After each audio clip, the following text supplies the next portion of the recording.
بگشتی لسروان پرسان جه وائل حازم شروفکار سیاسی جه بغداد پرسم جه وائل افریقا ده کمبونا جناب سروک مسعود بارزانی دیگل سروک هو سروک عشیرین نینوا ریسپی ماقیلین ویدا وره سروک مسعود بارزانی دیسان چندین جاره دوبارت کتن کل عراق سقامگیری چینا بید کیشه ناه نچاره سر کرن حتی نوگری نوه سر بنماین توافق توازن و شراکت پابند نبین به دستوره بوچی عراق لسروان هرسه بنمایان و بدستور پابند نینه صدام اگر چیه؟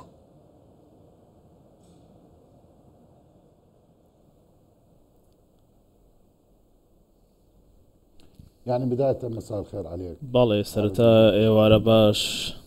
حقيقة هي المشكلة ليست في العراق. لراسيدا كيشكا تنها لعراق دانية تنها عراق نيكيشكا تنها هرمي كردستان اشنية تنانات حكومتي تراريش كيشكانية بلام كيشكا اويا على ان يكون هنالك سيستمك سياستك لعراق دا هي كديويد كيشكان بردوام بيت ديويد كيشو گرفتكان بردوامي هبيت هر وكو دزانن دستور كتارستري همو كيشكانا دستور بنماي همو شتكانا بلام امرو دستور اوي سياست داينا ودستور دستور پێشێر کراوە بەڕاستی ئەوەی دەیبین ئێستا دەستور پێشێر کراوە هەموو گەلی عراقی دەزانێت کە یەکەم بنەمە ئەوەیە دەستور پێشێر کراوە لە عێراقدا وەکو دەزانن لە هەموو بارەکاندا بە هەموو شێوازێک دەستور پێشێر کراوە بابەتی دیکە هەموو ئەوانە دەکرێتەوە کە پەیڕەوی یاسایی پەیڕەوی سیاسی ئەنجام نادرێت پەیڕەوی یاسایی بەرەو پێش ناچێت هر وەکو دەزانن هیچ چارەسەرێک لە ئارادانیە هیچ چارەسەر نابێت بەبێ ئەوەی کێشەکان بەرەو باشتر نەبین ئەوەی کە سیاسیەکان ئەنجامی دەدەن سیاست لە عێراقدا ئەنجام دەدرێت ڕاستەوخۆ کاریگەری بەسەر هاوڵاتیانی عێراق دەبێت لە هەرێمی کوردستان و یان لە پارێزگاکانی دیکەی عێراقیش بێت ئەمەش کە اما سیاستی که عراق بڕێوە دەبات ئەمە دەبیندرێت کە داهاتووی سیاست استقرار بەخۆناوی بنێت بەرەو باشی ناچێت ئەوا دەبیندرێت بۆ چونەکان وایە هێژێ وائل ئەو وەکی کوردێک بێ پرسیارێشتت کەم جەنابێ وەکی عەرەبێک وەکی نەتەوە عەرەب دخوازم بەرسەوان بدەی جەنابێ هەوا دزانیتن رژيما صدام كز جوي ظلم ترنابو يا نديتني بسري كردا اينا جا انفال جينوسايد كرني دربدر كرني اسميلا كرني حتى زمان بريني بسري كردا اينا هيجي خينا بهزاران كردان دي ديوارن چندين زندان خارونا وراستا عراقي وهيجي روفاتن بسط هزاران كردان نهاتينا وگراندن لصحراين عراقي ليه صدام الحسين نشيا عراقي نشيا كردان العراقي بيدان بكات صدام الحسين نشيا بهمي هيزا خوفا كردان العراقي بنبر بكاتن كرد بوي جمارة كيما خو شيان رجيما كي دنجي خو لسروان بلند بكان لدنيا رجيما كي جناف ببان العراقي افانو كا عراق برانبري هريما كردستان اتكاتن بوچي وان ديروك جبير كر نزانن دنگی کردان جوی بهسترک و موچینا فرای کن زختا که سیاسی آبوری بکن بوچی دیروک جبیر کر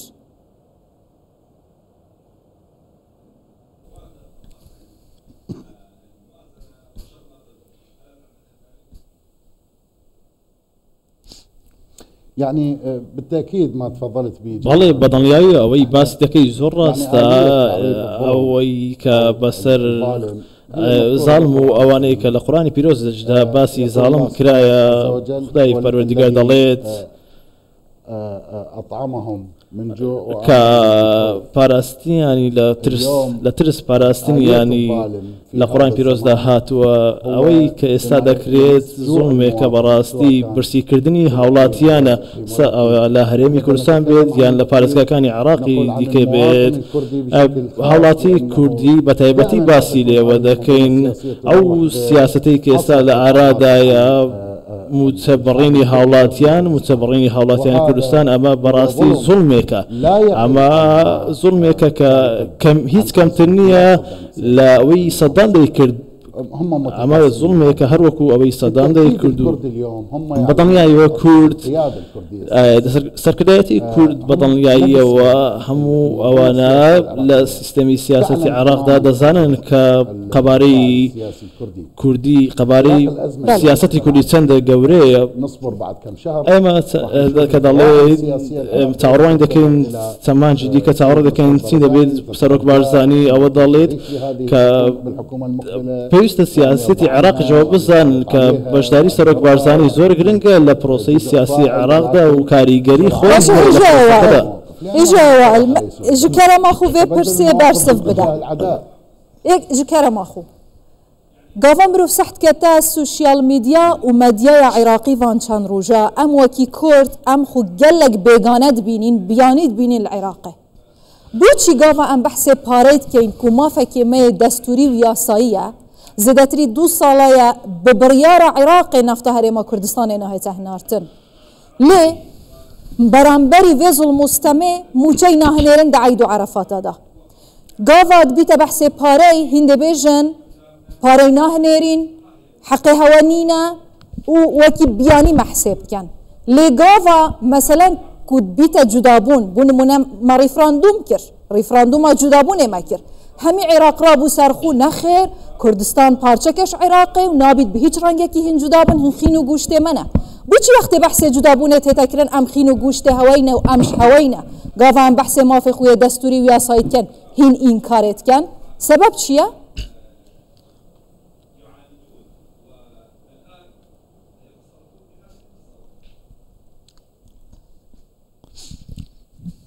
يعني هم شوفوا للأمانة احنا دائما ضل ايما بردام او ضلي هذه المنظومة السياسية او سياستي كبيرو دكريت بتساوي سير دكريت دراسي دا جدا محرجين وعلى مدار او سياستي كاوانيش زور شرمزارن برامبر او سياسة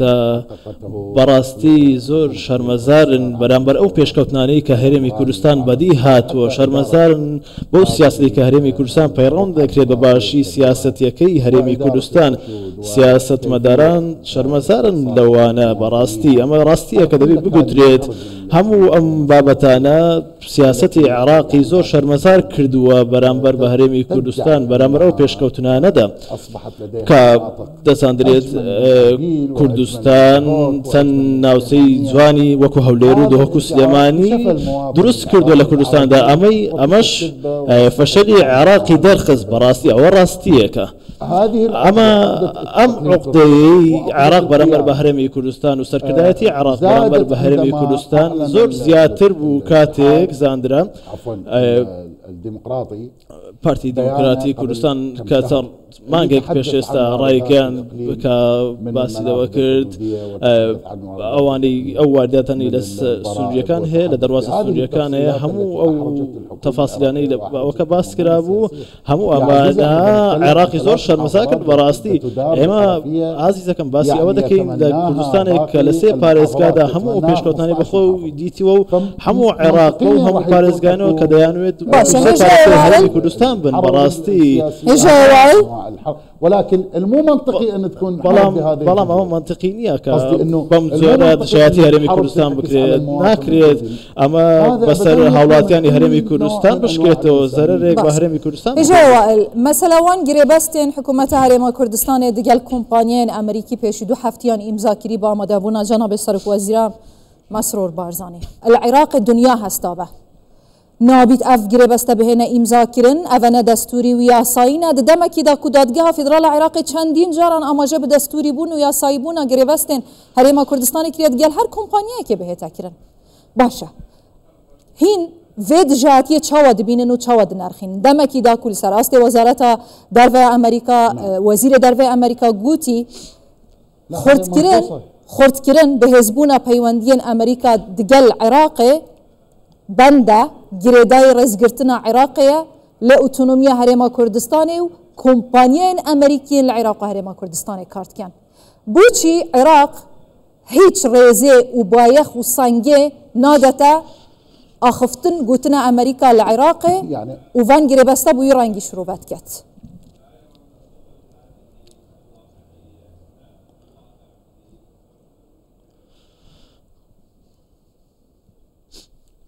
يعني هي عفوا اولا هذه والله او بابتي كم ولا دستور دا باس يكرا ولا بابتي دوام ولا مادي سطو دواصدا كرقابة حكومتي اتحادي ذات حكومة كان ذات كلباريسكا كان او باريسكاني كانود برهم دهيدن برهمنا لنود دبكاو فراب برهم كان يعني بسرن فراب برهمنا نود بسرن كخصمت بهمو هولاتين عراقي وكذا اما دستور دا هاتوا كاتيغا حكومة العراق ضلي لدستور ناتو دبي بلا شنو بدستور كم براستي بابتك اويا كومبانيا امريكان هم كومبانيا يعني كان دانويت هل في العراق لشوين برهمنام كان كارام براستي لهرمي كردستان لبرسم لهرمي كردستان زياتر شوينك هي ارام بيت كبرهمنان اتيادا بكاد طوابع العراق دا لا بواركان نوتو سندين والدي كذا اما برسيارك براستي كميليشيا كان سكتار كان إزعاج نكنو نبته هو إزعاج كردني أو كومبانيانا لهرمي كردستان براسي زيادة نية هرمي كردستان بابتك زور زور ديارم لا بشكل باريس كان عراق ضلي كم كومبانيا عربية كان هنو كومبانيا كان داو هي بالام أيما باسي أو ذا كين كومبانيا زور جورو برهمينري نود كين لا همو باركان دا كالبدواي شوينشي آرام دا قريت او كومبانيا برساري كان آية او شويني كاتيجا كار دكين آراما ياخدنا بدواي شوينك دقرن ك نار حد دكين ياخدنا همو امانة برساري ام كومبانيا انا كبدواي دقرن براسي اقل العراق دائما السيري بكين او كومبانيا بين لقل شي ركوتن دكن لقل حكومة ركوتن دكا بيقومان ميليشيا او انا بويدر دخن ركوتن لقل هذه عامرية مالكي دا بكاد همو امانة براستي آلوسية شي زور زور ما هو دارين الله بتنصر صار بكين باشا خلي بكن بو اما براستي برستان دبيت خل بو اما بكن وتون معامله لقال لا كان بكن همو ام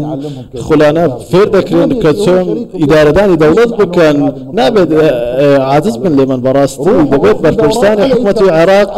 لدس سرق بارزاني دا خلق ورقن بو او ولاتكتن بنياد بنينو بروبيش يبن هجا وألاز جالك سباسياتات كم هر چند من خواست بپرس دماغی پرس بیت اگه هفکر من در فتح بدن مثلا بحث توطینت كان هجی العراق توطینی نبوچی توطین بو مچخورین هرما کردستانه هبید مهجماری من چیه کودادگاه فدرال گوتیه تمام یاساییه و هر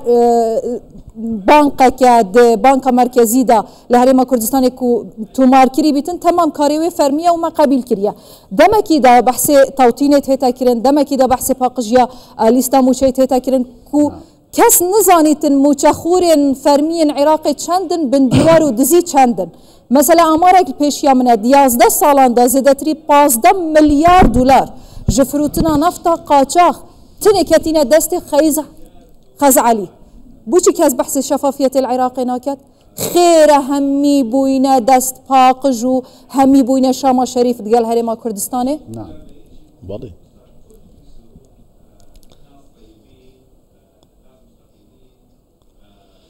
ويحاربون الفساد بالي برنقار بنوي فساد يجدا بنوا ربروي قندلي دا بنوا لا شوف هسه عزيزي هسه السيد استا بابتي قندلي وفساد وانا هم محمد الصانين لم ولا تدا سندين تريليون و400 مليار دولار بشتك صرف له كهيز لا ارادان يو هيشتك لغوردان ابو سندين بهدرداني بارا هبوا بو باركاني تندرستي كهرباء ونوتو او تناند ايشمانيه بريسم استا باسي توتيني بابتي دمي منكتم باسكم ما قاعد اقصي على الحكومه نامويت كحكومه العراقي بكشين وبالام امر راستيك هي دار حكومه العراقي سياستكي برب بداتو برو بيشي بعد ما بس ما كورد كارسون بابتي رفراندوم زيابونو اوان لبطراني امكاريان نكردو لخورا امكاريان نكردو هموان نويت حكومتك هبت لقا كردو سنة وشيعة وهمو انا باكستاني سياسة بكاتو هي زياواسيك نكد بلام اما راسيك براستي بابتي توتينيش بيوستا بابتي توتينيش بابتي التاوي بابتي توتين موچەی مامۆستایەک 400,000 هەژمار دەکات هەمان مامۆستا لە پارێزگاکانی دیکەش بە 800,000 ملیۆن دینار ئامە کوا یەکسانیە ئەمە یەکسانیە لە پارێزگاکانی عراق موچەیەکە و لە پارێزگاکانی هەرێم موچەیەکە ئەمە هیچ منطقێک نییە بەڕاستی ئەمە زوڵمێکە و دەبێت باس بکرێ بابەتی موچە ئەگەر ئەوەگەر بەڕێزت باسی موچەت کردووە و تەواوی عێراقدا کەمترین موچەت بۆ هەرێمی کوردستان دیاری کردووە بەڵام ئەوانە هاوڵاتی عراقین و هەمووان یەکسانە لەم وڵاتەدا پێویست ڕابردە زۆمی زۆریان بەرامبەر کراوە و ئەمڕۆژ کە بەردەوامەوە زوڵمەکان بەڕاستی هەروەکو بەرامبەر سنە و بەشێک لە شیعەکان دەکرێ و بەشێک لە سەدرەکان دەکڕێ ئەوانش هەموو دەناڵێن بەرامبەر ئەم زوڵمانەی حکوومەتی عراقی سپاسیاتات کەم هێژە وائل حازم شروڤەکاری سیاسی ji bexdayê xwezî hemî wekiya te axifti ba hemî wekî te fikir kirman û kema ev kêşenet bû em li ser vê kêşeyê net axifti.